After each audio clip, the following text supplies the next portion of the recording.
अब परमात्मा आगे बता रहे हैं, गीता अध्याय नंबर 15 के श्लोक नंबर 16 और 17 में जो 3 पुरुष बताए, सरपुरुष, अक्षर पुरुष, ये 16वें श्लोक में बता दिया। 17वें में उत्तम पुरुष है तो अन्य परमात्मा इति उदाहरत है, यह लोक तरम अविश्य विवर्ती अवैश्वर। अब गीता अध्याय नंबर 15 के श्लोक नंबर 1 से इसका लिंक है, ऊपर को जड़ और नीचे को तीनों गुण रूपी शाखा वाला। यह उल्टा लटका हुआ संसार रूपी वृक्ष है, जिसकी ऊपर को जड़ है वो तो पूर्ण परमात्मा है, और नीचे को तीनों गुण, रजगुण ब्रह्मा, सदगुण विष्णु, तमगुण शिव जी रूपी शाखा है। तो परमात्मा ने स्वयं आकर बताया था कि अक्षर पुरुष एक पेड़ है, सरपुरुष यानी ज्योत निरंजन वा की डार, और तीनों देवा शाखा है, ये पात्र रूप संसार। अब ये दास बता रहा है कि जो जड़ है वो परम अक्षर ब्रह्म है। गीता अध्याय नंबर 8 के श्लोक नंबर 3 वाला वो परम अक्षर ब्रह्म है, वो परम अक्षर पुरुष कहो, परम अक्षर ब्रह्म कहो।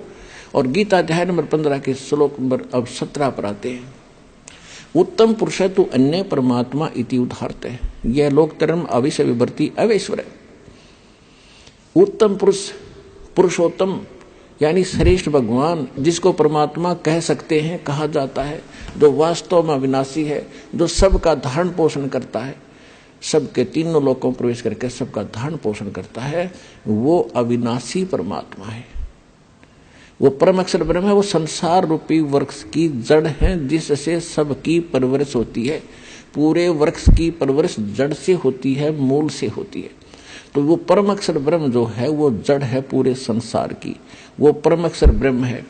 गीता अध्याय नंबर 18 के श्लोक 62 में जिसके विषय में कहा है कि अर्जुन तू सर्वभाव से उस परमेश्वर की शरण में जा, उसकी कृपा से तू परम शांति को और सनातन परम धाम को प्राप्त होगा। तो यहाँ गीता अध्याय नंबर 8 के श्लोक 5 और 7 में गीता ज्ञानदाता ने अपनी विषय बता दिया कि भक्ति भी कर, युद्ध भी कर, जन्म मृत्यु तेरी भी रहेगी, मेरी भी रहेगी। तो गीता ज्ञानदाता के पास वो कंप्लीट कोर्स नहीं है जिससे जन्म मृत्यु उसकी कट सके और उसके उपासक की कट सके, स्पष्ट कर दिया।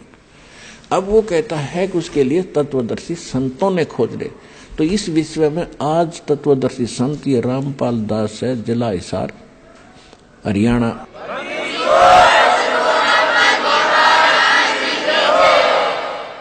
अब किसी का भ्रम ना रहना चाहिए। देखो, एक 1000 का नोट है, उस पर लिखा है कि मैं धारक को 1000 रुपये देने का वायदा करता हूं। दास पे लिखा नहीं है, दास बोल सकता है कि मैं उपासक को सर्व सुख और पूरा कंप्लीट मोक्ष देने का वायदा करता हूं जब नियम में रहोगे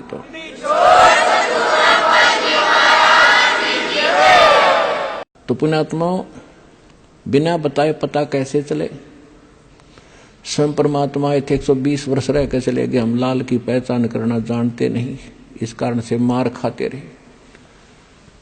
और एक तो कहना होता है, विद प्रूफ प्रूव करूंगा कि इस विषय में किसी के पास ज्ञान नहीं, किसी के पास समाधान नहीं, और कबीर जैसा भगवान नहीं, और इस परमात्मा के दास को जो प्राप्त है, कबीर परमात्मा का दिया हुआ ऐसा कोई ज्ञान नहीं।